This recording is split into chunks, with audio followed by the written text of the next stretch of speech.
Greetings YouTube, Sega Zombie here and welcome to another Sega Wall channel update, but predominantly a pickups video. Wow, we've got loads to go through, guys. I was hoping to get a video out this week, but it has been absolutely melting. I don't cope too well with the heat, but that's been intense. We get no build up in this country. In the UK, it doesn't gradually get hot. It's miserable, then it goes bloody hot. You know, it's just crazy. So the games room, the Sega Wall, is all in my loft space in our house. It's like a loft room, and it is roasting up here. I think this might compete with Tootie's blast furnace. It was that bad. I've tried to shoot some video during the week, and it's just been no good. I'm just like a red melting sweaty mess. So yeah, that's where we're at with video. So another video that I was planning to do, and I'm gonna integrate it with this one because the nostalgia and memories have come flooding back. I've got a bit of an aching trigger finger. I have been playing Operation Wolf loads. What an absolute dream item to have in the collection, guys. If you've not seen that video, go and check it out. I've got me Operation Wolf Spectrum version t-shirt on, guys. Absolutely loving Operation Wolf, and that's inspiring me. My collection is changing again. It's forever evolving. This collection of mine, I'm forever toing and froing and changing directions all the time, and I'm taking a different route, but more of that will be explained in a later video. We've got a lot to get through, guys, so I don't want to waffle. I'll try. This is me we're talking about here. I'll try not to waffle too much, but yeah, let's get into some games. That's what we're here for. And to begin with, we're going to start with Nintendo Wii, because that's been the theme for the last few weeks, and it doesn't stop, guys. It continues. And first up, I had a Facebook win. This was on, I believe this was on Retro Realm, actually. Somewhat you never see Nintendo Wii games, or very rarely do you see Wii games popping up on Retro Realm, but this guy, he put 4 games up on Retro Realm, and he wanted £6, and that's posted all in, fees, everything. And I thought, £6, why not? I'll take them. And again, we've got GoldenEye 007. That's first up, guys. Manual has got a bit of sticker damage there, but it's GoldenEye. I've already got it, so that's going to become a dupe, but that was part of the bundle. And then next up, we've got Soul Calibur Legends. Now, I didn't even realise this game existed, so it'll be interesting to see if this is any good. But yeah, all complete. That was the one that caught my eye, to be quite honest. So, looking forward to giving this one a blast. Can't beat a bit of Soul Calibur. What a game that was on the Dreamcast. Oh, an amazing game. One of the first console games, I believe, that bettered the arcade. You know, that game really, it kind of spelt out the doom of the arcades in some ways. Which in some ways, it was great to have that power and those graphics in the home. But it is sad also that, you know, it was the beginning of the end of what an awesome generation of arcade gaming throughout the mid to late 70s, the 80s and the 90s. You know, kids today, they go into an arcade today and it's 2p machines, grabbing teddy bear machines and these token things, you know, and it's a shame. It's a shame that it's lost with our generation in a way. I just cross my fingers that kind of thing will come back, and it's great to see the likes of Arcade Club in Bury, and they've just opened one in Leeds, and then there's Neon Lights that's just opened on Leon C. These are the ones I know about, so these sort of like retro arcades are coming back, which fingers crossed that's going to, you know, sweep across the country, and you know, there'll be one close for everyone to have a go at. I'm itching to get to Arcade Club. Every time there's been a sort of like an arranged sort of like meet up at an arcade club, it's so far from where I live, and it really is something that I can't just, you know, at the click of the fingers go because of family commitments and things like that. But that is somewhere I really am desperate to go to. It looks amazing. I can't wait to go there. But back onto the Wii games. We've got X-Men Origins Wolverine there. Obviously based on the movie. I love a good movie licensed game. I don't know what it is. Again, it's harking back to the Spectrum and the early 8-bit micros. I couldn't wait for a film that I loved, and then for the computer game to come out. You know, that was part and parcel. You know, going to the pictures, seeing the film, renting the video, buying the game. And I kind of miss that with this generation. You don't see as many sort of movie licensed games coming out. Every film had a game pretty much in the late 80s, early 90s. And yeah, X-Men Origins Wolverine. Again, it's a bit of a filler really, and it was in with the bundle. And then finally, one I am interested in playing. I'm sure I did play a bit of this on the PlayStation 3 when it was first released back in the day, and that is Star Wars Force Unleashed. Looks an interesting one, and I'm sure they made a sequel to this as well, so it couldn't have been too bad. I'm hoping it plays well on the Wii. Really looking forward to giving that one a blast. So that was the first 4 games in that Facebook deal, and for £6 I couldn't say no, guys. Not a bad deal at all. And then moving on to some more Nintendo Wii games. These ones actually, one of them I picked up from Cash Converters, and it's a title I've been looking out for. It's not in my local CEX. I often will pop in there and just to see if there's them, you know, them obscure titles that I'm after. They don't really. It's mostly all filler. There's loads of Mario and all the in-house Nintendo stuff is all there in multiple copies usually. But this one particular game, I went in there to see if it was in there. It's another light gun game that I really wanted to get, and yeah, they didn't have it, so I was a bit gutted, and I thought, do you know what, I'm going to walk up to Cash Converters and take a look in there. They often have like that sort of generation. They'll have Nintendo Wii, plenty of PS3, Xbox 360, and they have one little glass cabinet that they have a bit of retro in, but it's usually god-awful stuff in there really, nothing special, and it's overpriced usually. That's what our local Cash Converters is like. But I went in there on the off chance, and lo and behold, they had the game I was after, and that is Mad Dog McCree Gunslinger Pack. This contains all 3 of the Mad Dog McCree games. I've only ever played the first one, so really looking forward to playing these in a higher quality video than the Mega CD. I've got Mad Dog McCree on the Mega CD, with Sega CD. It was not released here in the UK, and I think I've played it on the 3DO, or it might be the CDI, I can't remember. But yeah, as in all FMV games, the quality wasn't great, so really looking forward to putting this in the collection, and I've been giving it a blast.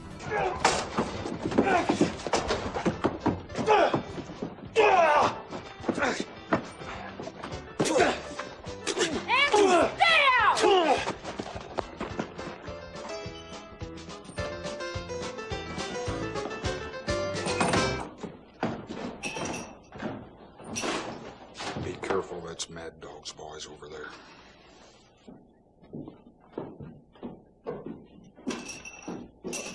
Looking at my keys, stranger? You wouldn't be trying to get the sheriff out of jail now, would you? Chaco! Huh? Show him what we do to trouble.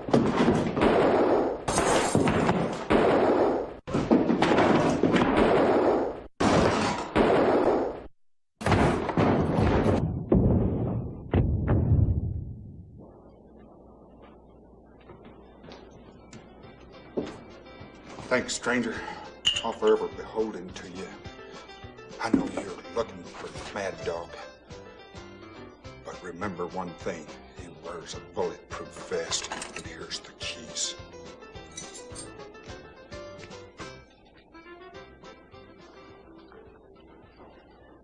an early light gun game, so you've got to, it doesn't give you that reaction time. You've got to memorize where the enemies come from in order to progress, and that was what all FMV games were about. This one, I really like the cheesy sort of acting. It's done, actually, it's quite high quality for an FMV game. And yeah, this was a great arcade game. I do remember it back in the day. And yeah, it plays pretty much perfect. I know this had come down for a lot of criticism when it was released, and a lot of people won't talk fondly of this game. But I think the reasons for that is because they probably can't remember playing the originals. We're used to, you know, light gun games have progressed a fair way to a point with the likes of House of the Dead, Virtual Cop, Time Crisis, all those sort of games. They all give you that element of like a reaction time, so you can be quicker to the draw. But with this, it really is ruthless. It doesn't give you that opportunity. But you know, I'm having a blast with this game, really enjoying it, and it's keeping me interested in the Nintendo Wii. My lad has enjoyed this. He can't believe a game is a film. It's really weird because he's not like seen any of this before. It really did interest him. So yeah, that's really great, and I'm chuffed to add that to the collection. That was $3.99, guys, so a bit steeper for me Wii purchases, but it's one I really wanted to get, so happy with that. And then the next few are all charity shops. This was one in particular charity shop. Again, I'm noticing this. They're putting all the DVDs and games all mixed up, jumbled together in this one particular charity shop. And this one's really local to me. I've mentioned it before. It's like a big sort of distribution centre, and they've got quite a large warehouse with loads of furniture and bric-a-brac and all that kind of stuff. And then they've got bookshelves full of DVDs. And in between those DVDs, you can spot games. Now, all the DVDs in there are 50 pence each. So that means the games are too, which is absolutely brilliant. And I picked up a few. First up, we've got Heat Seeker, 50 pence, guys. I'm hoping, now I haven't had a chance to blast this one yet, but I'm hoping it's like an arcadey game like Afterburner. It seems like it's like that. It's all complete and pretty good nick. 50 pence, guys. Can't grumble at that. 50p. And then this one was recommended to me. I think it was Dylan Craven, or it might have been Craig's Here Again. I've had so many people recommend Wii games to me, which is absolutely awesome. So I know what to look out for. And this one, 50 pence. And that is Trauma Center Second Opinion. Now, was this originally a GameCube game, Second Opinion? I don't know, or a DS game. But this looks interesting. This really does. I am a bit... It's funny, really. I'm into me sort of gory horror films, but I don't like hospitals, and I don't like hospital-based programs. You know, I can't sit there and watch... You know, a few years ago, you used to have all these documentaries where they were in a casualty ward or a children's ward. Oh, God, that's even worse. And I really am cringy when it comes to that sort of thing. So, be intriguing to give this game a go, because it looks like you've got to repair broken bones and perform operations and cure really weird diseases and stuff like that. It's all complete. 50 pence, guys. I'm not going to turn down these games for 50p. And then next up, this one really did interest me. A series of games that I really did enjoy back in the day, and it was on my mate's Nintendo 64.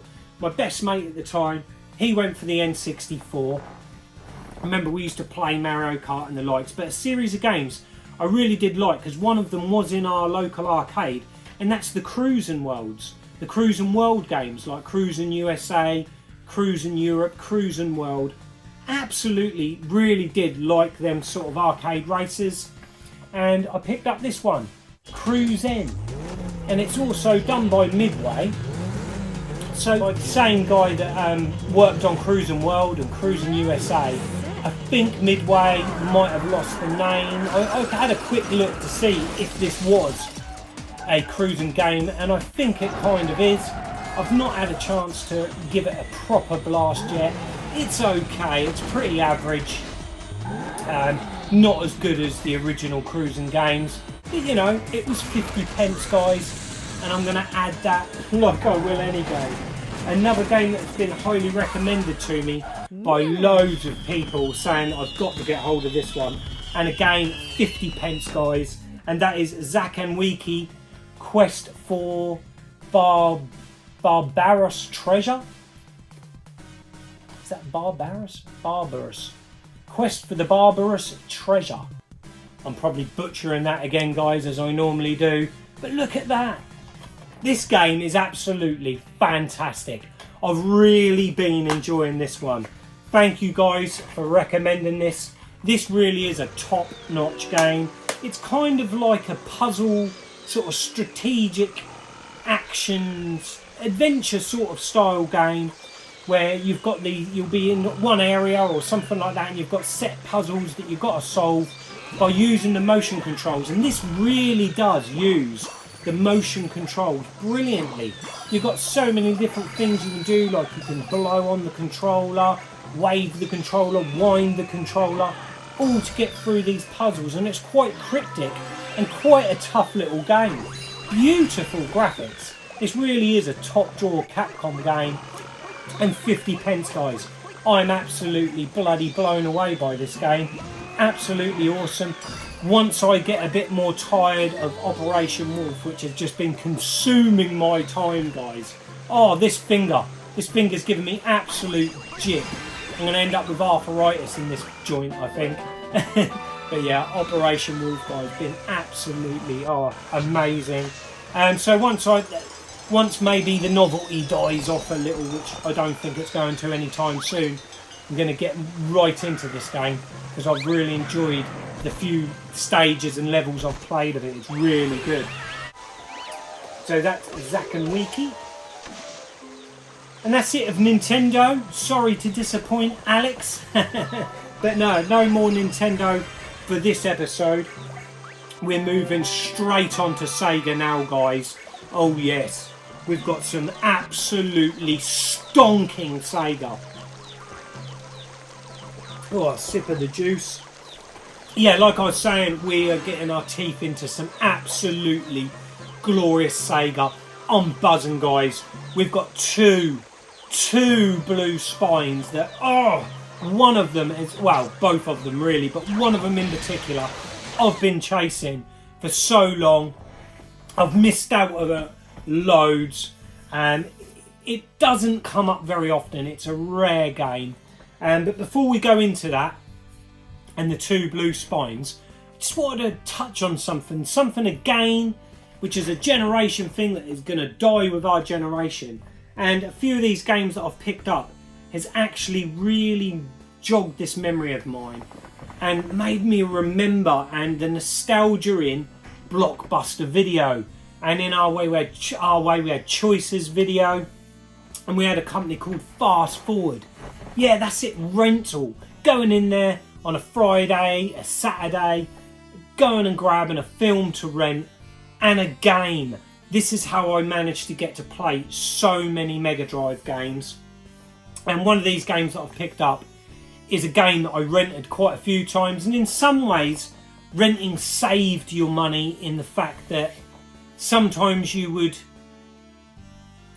have this idea, or a magazine would build up a game so much, and I can remember spending my hard-earned money, or my saving my pocket money, and we used to have to save for so long, guys, didn't we? We used to have to save up for so long, and you know, you might only get a game if you're really lucky every couple of months, or you know, some of us only got them at Christmas and birthdays. So when you decided on that game you wanted, it was guttering when you got a game that you didn't like and you're stuck with it. You know, I've mentioned this in previous videos, but one of them games to me, and I still haven't put it in the Sega wall, is the original Spider-Man on the Mega Drive. I can remember spending £40, yes, all of the money I'd saved on that game, being home, and I was almost in tears. I love Spider-Man, but I just did not like that game. I could not get into it, and I was gutted. I was then stuck with that game. And another game that I can remember being a game, because I love robots and anything cyborgs or androids, all of that, Loved it. Love all the sci-fi films. Love the Terminator films. Love it all. And you know, absolutely obsessed in all that when I was a kid. And there was a game in the magazines that was being featured loads, and that's this game, and that is Cyborg Justice. Now, I can remember having the money for this game, but I can remember having to bus in town, and I think I ended up having to pay for my mate to catch the bus, and we'd spent some money on sweets. So when I got to the shop, this game was actually more expensive than I had planned it to be. For whatever reason, this one retailed at like £5 more than a lot of the other games. I can remember being absolutely gutted. In the end, I can't remember what game it was I picked up. I really can't remember what the game was. I've been trying to think what that game was. But I picked up a different game in the end. And I can remember being absolutely gutted that I didn't have enough money for Cyborg Justice. But this is where Blockbuster come in. I can remember going that weekend with my parents. My mum used to take us there every Friday evening. She would always hire a film for herself and a film for us kids to watch, and let me rent a game. And when I got in there, oh yes, Cyborg Justice was in there to rent. I can remember crazing my mum. I think I went without the popcorn and the treats just so I could get this game. And I can remember playing it all weekend. Now, in a way, I was glad that I didn't go and buy this game full price, because, to be quite honest, this game was quite disappointing to me. It didn't live up to the game that I built up in my head and I'd read in the magazines. I thought this was a side-scrolling beat-em-up that was going to be fluid like Streets of Rage, but robots. Now, how amazing does that sound? That's not what you really get with this game. It's not a one-on-one fighter. You do face enemies as you scroll along the screen, but it moves really jerky. It's not very responsive. I've been playing it before I was shooting this video actually, and yeah, I can remember exactly how I feel about the game now. I felt about it then, but obviously I'd hired it, I'd rented it out, I played it all weekend, and the game I purchased sat in the box while I played this. And yeah, that's what was so great about renting, guys. Let me know. I want to know down below what games that you remember that you rented and it saved you buying them, or the games that you rented and you rented them for so long that you ended up having a fine that was so big that you could have gone out and bought the game, because I've got tales there as well. I can remember, let's see if I can find it. I can remember, guys, yeah, this game. I can remember going and hiring this. I never knew this game was coming out. I don't know why. I didn't see it in the magazines, or I knew about it, or it just went by. A lot of games, you know, it's not like today with the internet and all of that. If it wasn't covered in your magazine that you subscribed to or that you used to pick up, or your friend didn't get it, or a family member, so many games passed me by. And one that nearly did me was this, and that's Maximum Carnage. Now, I can remember I used to rent this game so much. With the amount of times I rented this game, I could have bought it. I'm sure I could have. But this is a fantastic game. And it just really does remind me of going to Blockbuster and renting it. And there's a funny tale with this one. I can remember my mum really nagging me because I think I'd gone through... She had warned me. I remember being on my final warning, because I never used to get these games back in time. She used to end up getting fined, which meant I would go without pocket money or things like that, or get grounded or something like that. And I can remember this one was going to be overdue. My mum crazing me to get myself ready so we could go and take this back.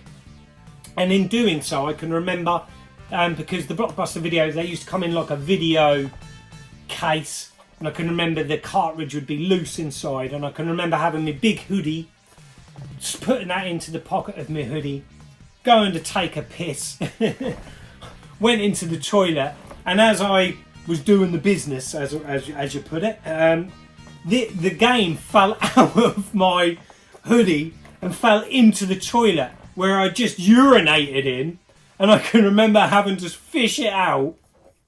I remember flushing the toilet and having to fish this cart out, being absolutely disgusted in what had happened. And I can remember having to get a hairdryer, drying it out and taking it back to Blockbuster Video. Oh my God. I can't believe I'm sharing this story. But yeah, they're the memories of Maximum Carnage and renting. You know, so there you go, guys. Let's just put that back so we don't confuse it with pickups. Oh, what a tale to share, hey? Oh dear. But anyway, yeah, moving back onto the pickups. What was it I was saying about? I'm not going to waffle too much. We've got loads to go through. But yeah, and next up, another brilliant movie tie-in game that I could never. This is another one that I did rent, and I can remember I just could not over the whole weekend get off the first mission, and that is Back to the Future Part 3. Christ, this game is rock hard. I've been playing it again today. Give this a blast, and my goodness, it's still just as rock hard as it was back then. But look at that, guys. It's in absolutely fantastic condition. This really is in nice condition, this one. So yeah, Back to the Future 3. I'm determined. I'm going to make that my mission for this coming week, to get off the first level of this game. So Back to the Future 3. That is, I'm well chuffed to put that in the wall. And like I said, I've got a real soft spot for these movie tie-in license games. I love it. Yeah, so sticking with the theme of movie licenses and rentals and all the nostalgia's coming flooding back. All of these games pretty much, apart from the blue spines, have been inspired by this. And next up we've got Indiana Jones and the Last Crusade. This is absolutely minty as this game. This game is so crisp. Really beautiful condition. Look at this, guys. Look at that, the manual, the cartridge, everything is absolutely...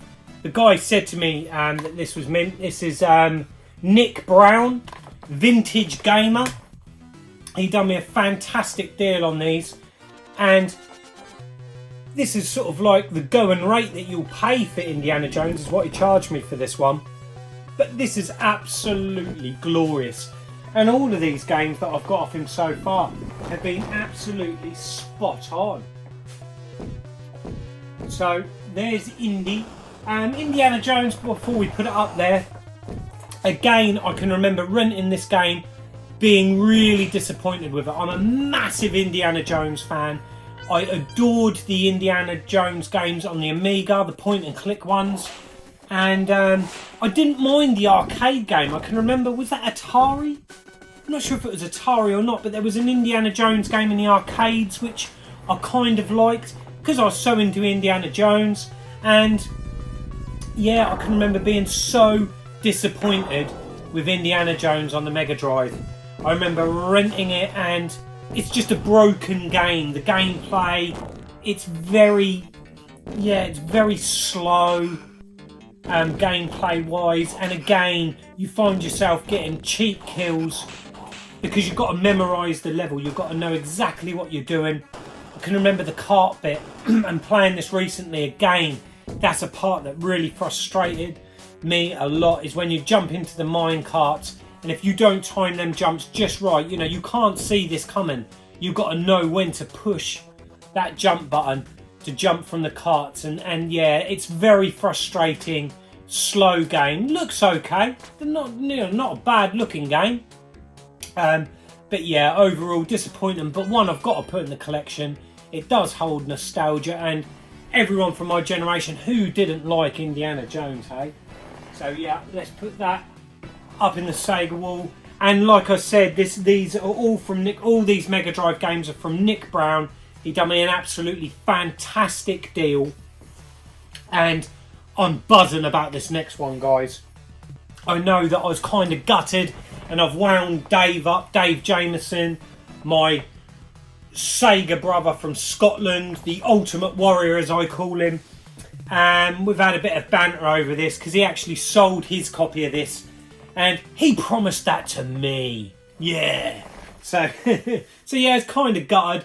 And the only times this ever appears on eBay is usually from a seller in Europe. Quite often or not, it's Italy.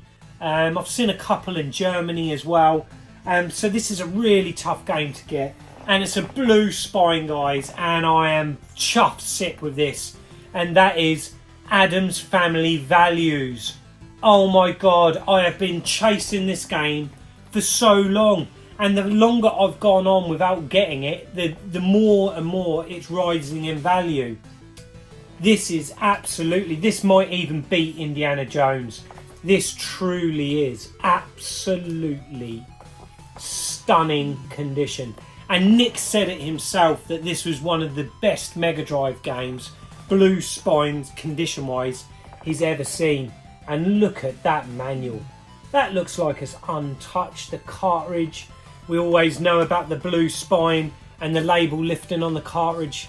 And sometimes you get this, the sort of glue coming through onto the label, but there's none of that, guys. This is absolutely mint. This is in glorious condition. So happy. It's always amazing when a blue spine turns up and I get to add one to the Sega wall. Absolutely chuffed to pieces with that one, guys.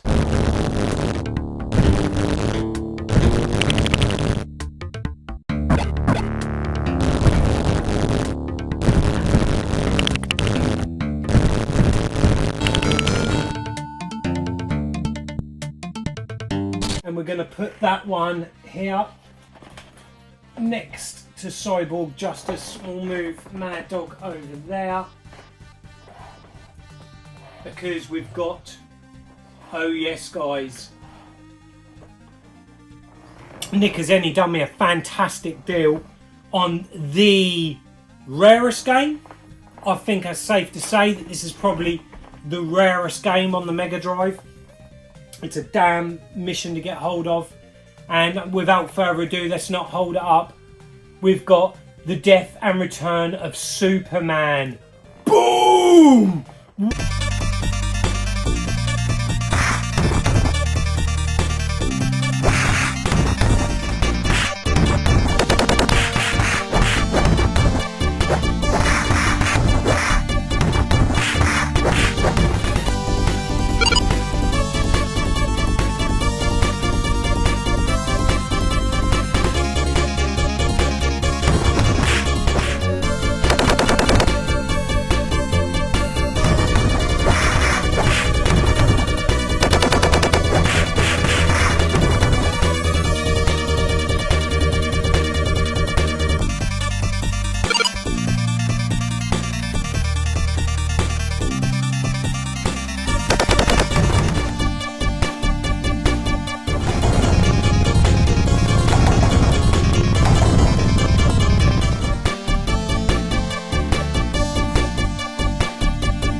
What a blue spine to add to the collection.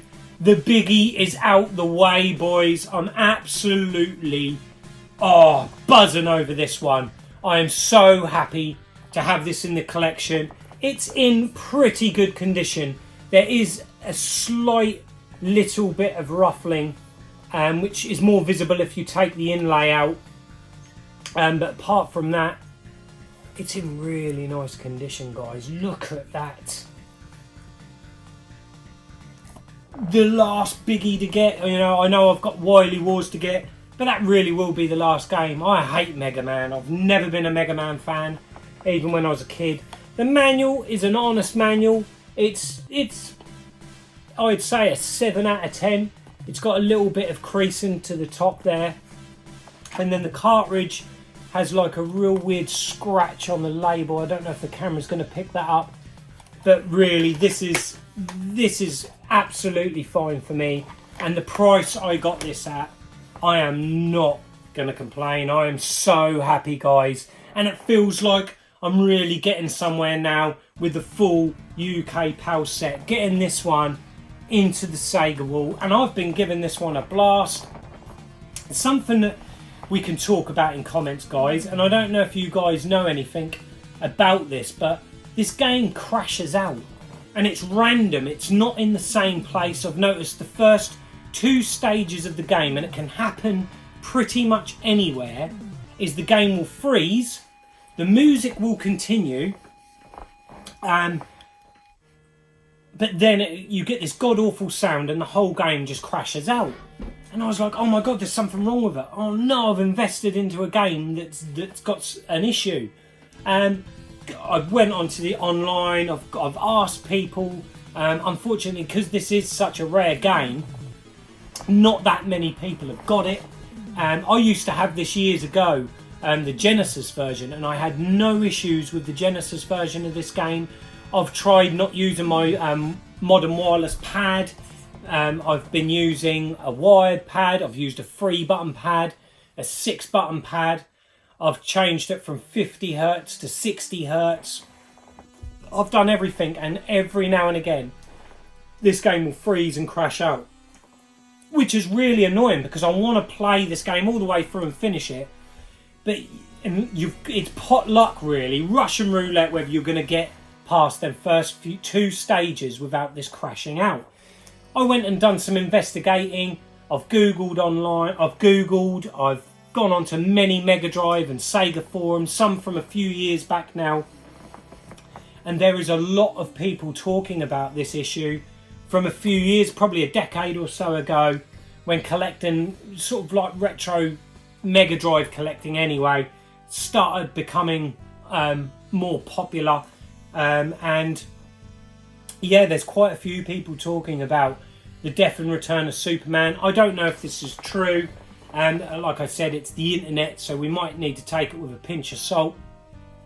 But yeah, it's apparently to do with the PAL conversion, where it was converted into PAL, and there's a bug, and every now and again, you just don't know when it's going to happen.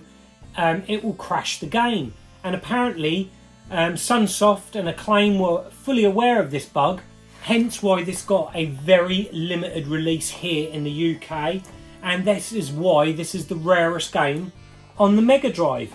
Now, let me know in comments, guys, if you've owned this game or you've had similar experiences, or let me know what you can find out about this. This has really intrigued me. Obviously, this is a massive title to own on the Mega Drive, an expensive title to own on the Mega Drive, and I want to know, is what I'm saying true? Is this a game that had a bug, so therefore it's why it's so rare on the Mega Drive and so hard to get? It's a playable game. This is an average side-scrolling beater. You know, the Mega Drive, us Sega nuts, we were spoilt with Streets of Rage 2. That game was the peak of side-scrolling beaters, and it's never been beaten to this day. And the Death and Return of Superman is an average game. It's not a poor game. I quite like it. I like the fact that it mixes it up a little bit, that you can fly, which is interesting. And yeah, what I've played so far, I've really enjoyed it. It gets a little bit, like some of these side-scrollers can do, it gets a little bit repetitive and monotonous, but I've noticed that with each stage, at least you're getting, it's not like Power Rangers where you're getting a wave after wave of the same enemy. They do mix it up in each level, which is really good, and it's got lovely huge sprites and great graphics, and I think it plays pretty well. It's above average game, I would say, and yeah, that one bug that makes it crash out is so frustrating. It might be a game that's got to sit on the shelf and not get played, and then I'll have to play it through my EverDrive or EverDrive cartridge or something like that. I don't know, but let me know, guys. I want to know what you know about this game and the PAL bug.